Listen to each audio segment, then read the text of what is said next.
Alright, in this video, we're going to be looking at every unit that has an active skill that allows them to transform, but only for the attack. So think of like Fusionless or Beastless, right? All those kind of characters that have active skills where they only transform for the attack are the ones we're going to be looking at in this video. And the first one we're going to look at is, of course, the reason why this video is being made, is the LR Int Super Saiyan Goten and Trunks. Now, I'm going to make two things clear. One, we're not looking at free-to-play units, so the LR tag Fizz Goten and Trunks will not be in this video. Two, we're not looking at super attacks, so every other Goten and Trunks card that has fusion mechanics and their super attacks will also not be listed. But anyways, let's go ahead and take a look at this attack. Again, I mentioned in an earlier video, I do not hate the fact that they have done this for this card because we have a standalone Gotenks. But I will say it is a little peeving to see the fact that we have not gotten a true fusing Goten and Trunks card yet, but they keep creating cards that are very similar to the original LR AGL Goten and Trunks, who just fuse in the super attack, or fuse only for active skill attack, right? Like, we eventually do want a fusion, like a Goten and Trunks that actually fuse into Gotenks, right? Eventually, right? Right now it's okay, because again, we just did get a standalone Super Saiyan 3 Gotenks, but I mean, its attack animation still looks good, right? I mean, you do have the Galactic Donut, which is really well done. I love this attack, and I think it's just really cool to see as an active attack, but I would much more prefer a fusing Goten and Trunks. But for how this card is modeled and how everything's supposed to be for this card, I'm okay with it. Again, we also just got a Gotenks recently, so it all plays out fairly well. Alright, the next unit I want to take a look at is the LR STR Zamasu, and I'm listing these units out on their tag side. I know it's technically LR Rose and Zamasu. I know it's technically LR Gohan, Goten, and Trunks, right, as attack units. I'm only talking about the side of the card that uses the active skill to fuse.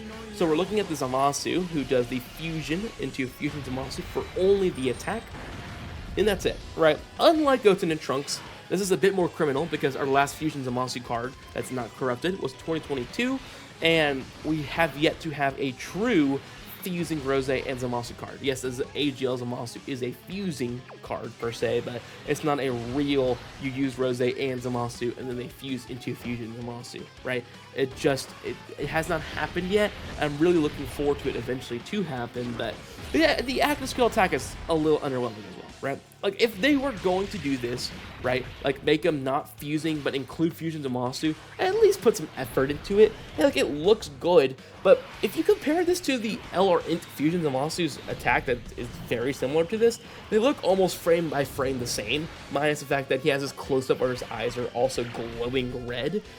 So again, I just feel like that part of the card's very lazy. They definitely got lazy with both of these, the part 1 headliners, with certain animations that were pretty much copy and paste, which I did wish they would take a little more effort into those things. The reason why I don't like tagging it so much is because they can get lazy and we would be okay with it. I just don't like that.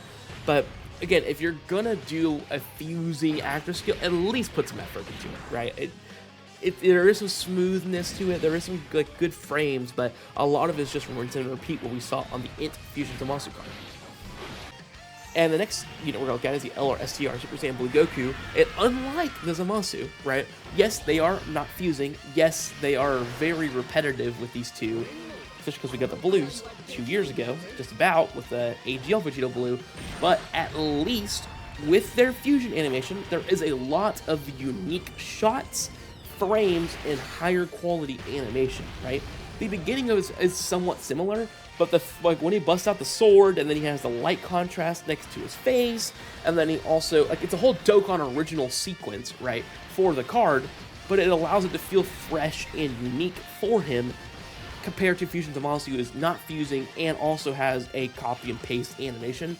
I just feel like they should have given Zamasu a little more effort compared to the Goku, who got a actually high quality active skill, which start to finish is pretty much an entire original piece from the Dokkan team, which again looks incredible. So I enjoy what they did here. I do wish it actually was still a Vegito Blue card altogether, but I am glad that they were able to make it a Dokkan original attack that looks pretty good.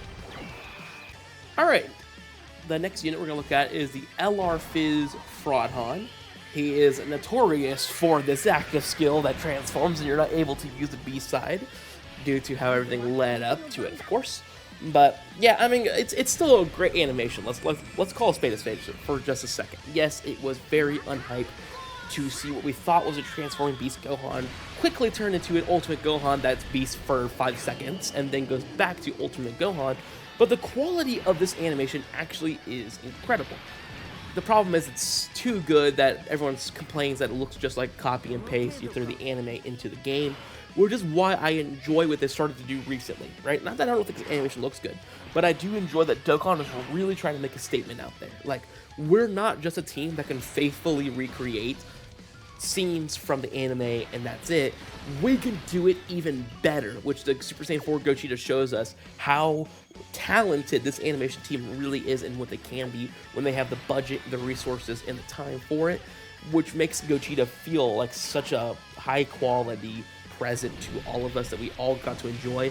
Yes, I wish all 4 of the units had the same love and attention that Gogeta got, but to be fair, if we got 3 units like that and then 1 unit that looks that good, I will take it, right? If instead of getting like 3 or 4 units that all look better than they did, minus the Gogeta that would look on the same level as them, I would rather have 3 units that are, yeah, they're good, but man, that Gogeta is incredible, right? And I'm glad they did that because of the case. But anyways, I'm getting sidetracked. What I'm trying to get across is the Fraudhan animation does look really good.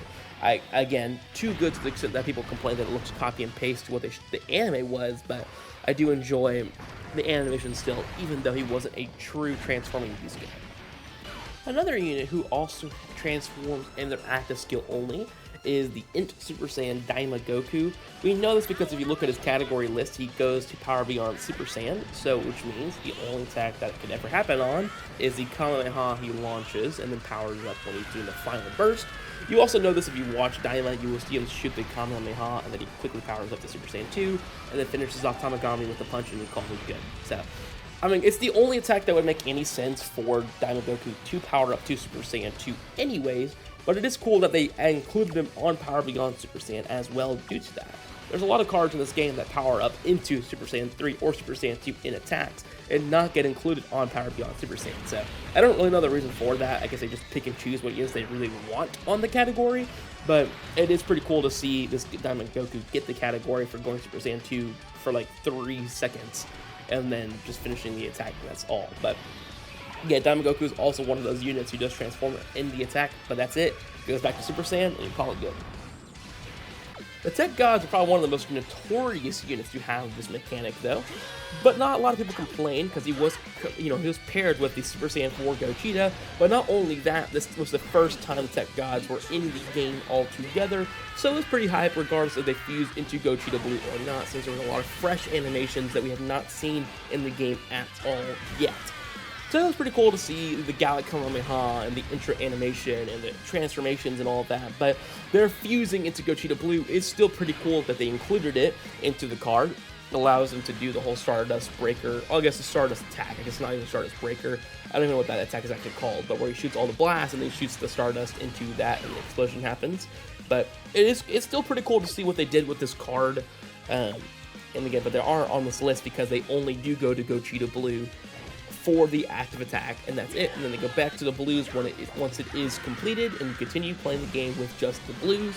I do hope we do eventually get like a tag DBS version of this that it goes into Vegito Blue, or just a standalone Vegito Blue, something of that sort. But we really do need a fusing Vegito Blue. That'd be nice to finally get in this game, because this card definitely does not count as a fusing Vegito Blue. I might be wrong, but I'm almost certain these two are the cards that started everything. And what I mean by that is these two were the first cards on my list, at least the earliest, to transform on their active skill only. And it's the Fizz Super Saiyan GT Goku and the Int Super Saiyan GT Vegeta. They're both to mimic, well, the GT Goku is to mimic the GT opening, where he goes from base to Super Saiyan 3 to Super Saiyan 4, right, as part of the active attack.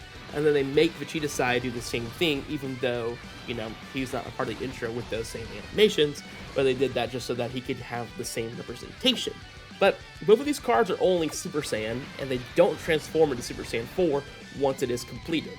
Which is, okay, I guess. Looking back at it, it'd be cool if they did go Super Saiyan 4, but it's not the worst thing in the world to see Super Saiyan GT Goku and Super Saiyan GT Vegeta get good representation in the game, since there definitely is not going to be any cards in the near future where these guys are going to be elite Dokkan Fest options, right? So it is cool that they did get that, but they are the first ones on my list, or the earliest people on my list, to transform only in the active skill just to launch an attack and then go back into their normal forms. Again, I'm not a huge fan of the mechanic, but it is cool to see that they were able to do something like that, especially because it was unique to see it with him going through all of his forms to launch the attack, very similar to what happens in the GT intro. Just like Goku, we have LRAGL Super Saiyan Bardock, and a lot of people debate whether he goes Super Saiyan 2 or not, but the fact that he has the the sparkles and the little bang right in front of him, it is easy to speculate that he does go Super Saiyan 2 inside of the attack that he does for his actives. It is hard to really distinguish it, of course, but it is definitely noticeable if you take some details into what he's doing. He's just kind of exactly like Goku, right? He is pushing and pushing and pushing in his attack to eventually hit this point where he just has to go all out, and he just goes for the final push and gets the the kill with his active skill attack.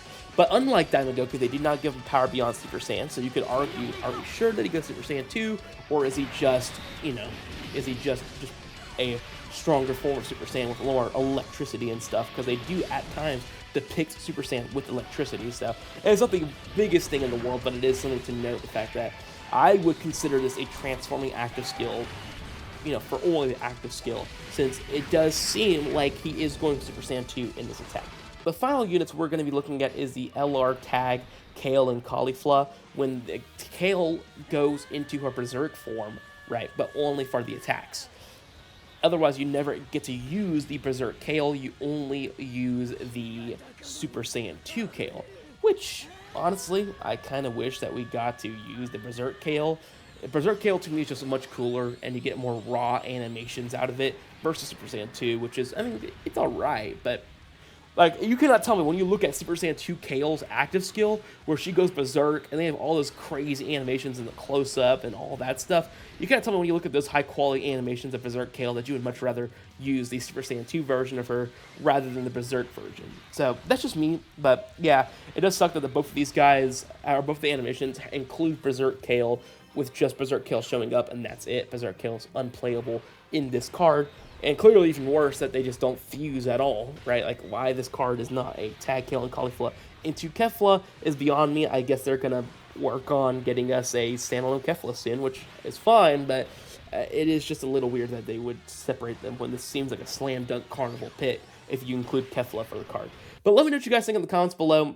Do you guys enjoy the mechanic of having transformations only be part of active skills, or do you wish that they just stood away from this and only allowed, like, if they have attacks that you transform in, allow us to stay in that transformation? I don't know. What do you guys think in the comments below? Let me know. If you guys enjoy the voice content, the first playlist in the description is to all of my voice content, and the second one is going to be to all of my Dokkan Battle content videos in general, and I'll see you guys in the next one. Bye.